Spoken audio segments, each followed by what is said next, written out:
আমি বৃদ্ধাশ্রমে আছি আজ প্রায় ৫ বছর হতে চলল।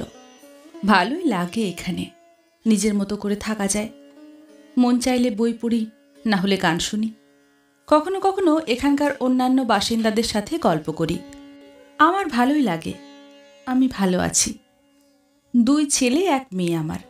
বড় ছেলে সজীব, পেশায় একজন ডাক্তার, সপরিবারে অস্ট্রেলিয়ায় থাকে। রাজীব আমার ছোট ছেলে, এদেশেই থাকে, পৈতৃক ব্যবসা দেখাশোনা করে। আর মেয়েটা একটা ব্যাংকে চাকরি করে। ছুটির দিনে আমাকে দেখতে আসে। কোনো সপ্তাহে আসতে না পারলে রান্না করে পাঠিয়ে দেয়। একটু বেশি করেই পাঠায়, যাতে করে অন্যদেরও একটুখানি ভাগ দিতে পারি। আমি বছর ৬০-এর এক বৃদ্ধ মা। এভাবেই চলছে আমার জীবন গত ৫ বছর ধরে। সজীবের বাবা মারা যাবার বছরখানেক পর হঠাৎ করে আমার কার্ডিয়াক অ্যাটাক হয়। আমাকে প্রায় মাসখানেক হাসপাতালে থাকতে হয়েছিল। কি যে সময় গেছে তখন!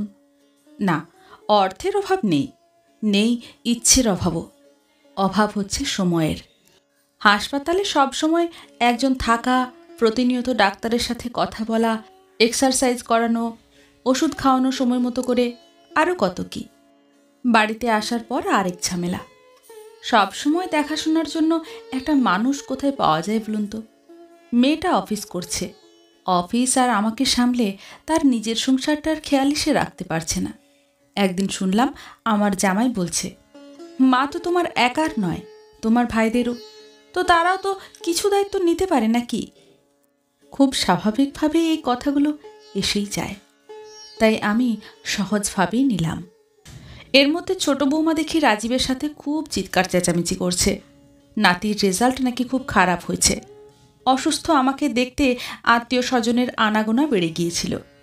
আবার আমাকেও একটু বাড়তি যত্ন করতে হয়েছে। তাই এই কয়দিন বাবা মা কেউই আর ছেলের পড়াশোনা দেখার সুযোগ পায়নি। এই বাড়িতে বাচ্চা কাচ্চা মানুষ হবে না, কারণ এখানে পড়াশোনার পরিবেশ নেই। সারা দিন আত্মীয় স্বজন, রান্না বান্না, এইসবের মধ্যে বাচ্চা মানুষ হয়? ছোট বৌমা চিৎকার করে আমার ছেলেকে এসব বলছে। আমি শুনলাম এবং ভাবলাম, ঠিকই তো। আজকালকার এই প্রতিযোগিতার যুগে টিকে থাকতে হলে বাচ্চাকে ১০০ ভাগ সময় দিতে হবে। এখান থেকে ১০ ভাগও যদি অন্য কোথাও দেওয়া হয়, ক্ষতি হবে বাচ্চার। আমি অনেক ভেবে দেখলাম, বিভিন্ন দিক থেকে ভেবেছি। তারপর আমি এই সিদ্ধান্ত নিয়েছি। ছেলেমেয়েরা অনেক বিরোধিতা করেছে। বড় ছেলেটা বিদেশ থেকে চলে আসলো। অনেক কান্নাকাটি করেছিল সে। আমাকে এখান থেকে নিয়ে অস্ট্রেলিয়াতে চলে যেতে চেয়েছিল। মেয়েটা অনুরোধ করেছিল যেন তার সাথে গিয়ে থাকি, কিন্তু আমি সবাইকে না করে দিয়েছি। আমি আমার সিদ্ধান্তে অটল থেকেছি। তাহলে মা, তুমি আমাদের কাউকে ভালোবাসো না, আমাদের আপন মনেই করো না, তাই আমাদের কারোর সাথে থাকতে চাও না? ছোট ছেলে কাতর কণ্ঠে জিজ্ঞাসা করল। ভালোবাসি রে পাগল, ভালোবাসি। আর তাই চাই সম্পর্কটা সব সময় যেন এমন ভালোবাসাময়ই থাকুক। একসাথে থাকা সম্পর্কগুলোর মধ্যে প্রত্যাশা অনেক বেশি রে বাবা। আর যখন প্রত্যাশা আর প্রাপ্তির হিসেব মেলে না, তখনই সম্পর্কে টানাপোড়েন শুরু হয়, পারিবারিক অশান্তি বাড়ে। মা, তুমি আমাদের সাথে থাকতে চাও না, সেটা আমরা মেনে নিলাম, কিন্তু আমাদের গ্রামের বাড়িটা তো খালিই পড়ে আছে। তুমি তো ওই বাড়িতেও থাকতে পারো মা, বড় ছেলেটা বলল। আমি বললাম, সেই তো বাড়ি, সংসার, দায়িত্ব অনেক তো করলাম বাবা, এবার একটু নিজের মতো থাকি। তোদেরও আমাকে নিয়ে টেনশন করতে হবে না, আর আমারও একা বাড়িতে মরে পড়ে থাকার ভয় থাকলো না। ছেলেরা বলল, তুমি যাবেই? বুঝতে পেরেছি মা। ঠিক আছে মা, বাধা দেব না। আর একটাই অনুরোধ তোমার কাছে, অন্তত তোমার খরচটা আমাদের দিতে দিও মা। আমি মুচকি হেসে বললাম, বেশ তো, দিবি না হয়। এর পরের কাজগুলো খুবই দ্রুত গুছিয়ে নিলাম। টাকা পয়সা, সম্পত্তির ভাগবাটোয়ারা সব করলাম। আমার অংশের সম্পত্তিটুকু নিজের কাছেই রেখেছি, নিজের মতো করে ব্যবস্থা করব বলে।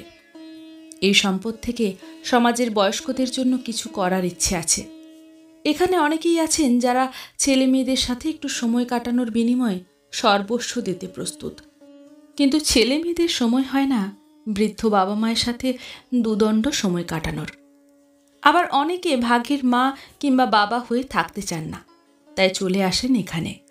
অর্থাৎ একদম নিরুপায় না হলে কেউ বৃদ্ধাশ্রমে আসাটা চিন্তাই করতে পারে না।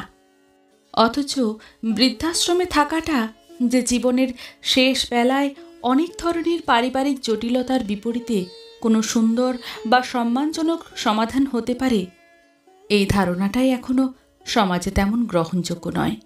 যতদিন আমরা মেয়েরা স্বামী, সন্তান, পরিবারের বাইরে নিজেকে অস্তিত্বহীন মনে করব, ততদিন এই বৃদ্ধাশ্রম ব্যাপারটা একটা ঋণাত্মক ব্যাপার হয়েই থেকে যাবে আমাদের মাঝে। এই বৃদ্ধাশ্রমে সবাই আমাকে হিংসা করে, ভালোবাসা মিশ্রিত হিংসা। বলে ছেলেমেয়েরা আপনাকে এত ভালোবাসে, এত তাদের সাথে থাকতে বলে, আর আপনি এখানে আশ্রমে পড়ে আছেন। আমি হাসি। আমি তাদের বোঝাতে পারি না আমি এখানেই ভালো আছি। আমি জানি আমার ছেলেমেয়েরা আমাকে অনেক ভালোবাসে, অনেক সম্মানও করে, কিন্তু আমি এটাও জানি এই ব্যস্ত জীবনে এখানে দিনের প্রতিটা ঘন্টা হিসাবের। সেখানে আমি তাদের কাছে একটা বাড়তি দায়িত্ব ছাড়া কিছুই নই। একজন মায়ের জীবন শুধু ছেলেমেয়েদের বড় করে তোলা আর বৃদ্ধ বয়সে তাদের উপরে নির্ভরশীল হয়ে বেঁচে থাকা নয়। বড় হওয়ার সাথে সাথে সন্তানদের নিজেদের জগৎ তৈরি হয়, নিজেদের পরিবার তৈরি হয়, তাদের ঘিরেই চলে জীবনের আবর্তন। সেইখানে বৃদ্ধ মা বা বাবা তাদের সেই জীবনের অংশ হতে পারে না, এটাই সত্য। অনেকেই হয়তো এই সত্যটা বুঝতে পারে না, কিংবা বুঝতে পারলেও না বোঝার ভান করে। হয়তো তাদের আর কোনো উপায় নেই, অথবা তারা যে কোনো মূল্যে সন্তানের কাছে থাকার লোভ সামলাতে পারে না। আমি যে কোনোভাবেই হোক এই লোভ সংবরণ করে নিলাম। আমি শেষ বয়সটা আমার নিজের মতো করেই কাটাতে চাই, আর তাই আমি বেছে নিয়েছি এই ঠিকানা। হ্যাঁ, এখন এটাই আমার ঠিকানা। আমি নিজেই ঠিকানা বেছে নিয়েছি, একটু আমি হয়ে বাঁচার জন্য। নাই বা হলাম শেষ বয়সে কারোর বোঝা,